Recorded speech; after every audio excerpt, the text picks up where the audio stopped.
શું લે ભૂત જેવી વિચારા કરા બેઠે બેઠે એવો વિચારો પાણી ભરલાઈ નહીં ત્યારે પાણી ભરવા જઈએ ત્યારે શું પાણી ભરવા જઈએ હું નહીં આવતો દાદા થાકીને હતા ભરી નહીં આવતો તારી પાણી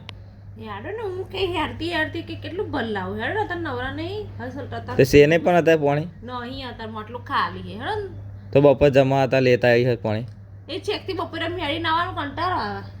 પાણી પીવા એમાં કંટાળો આવે તને હા તો તમારે બાઈક જ લેવાનું નહીં આપણે હેડ તો તમારે માથે મેલાવાનું મારે હું કંટાળો જાઉં ને હાનો હેડ પાણી પતી જ હપું છે હવે રાતે પછી પતી જશે પછી ભાઈ પાણી કર્યા કરો તમારે શું તમારે લાવવાનું હેડો ને આ તો મસ્ત તારું પાણી પતા લાવવાનું તો તારી લવાતું નહીં તા તો મન ક્યાં હતા તાર બધું એકલું માર કરવાનું ભાઈ એમાં શું તાર કરવાનું પાણી જ લઈને આવવાનું છે ને ખાલી એક દાડો ઉશ્કેલ લાવજો ખબર પડી જશે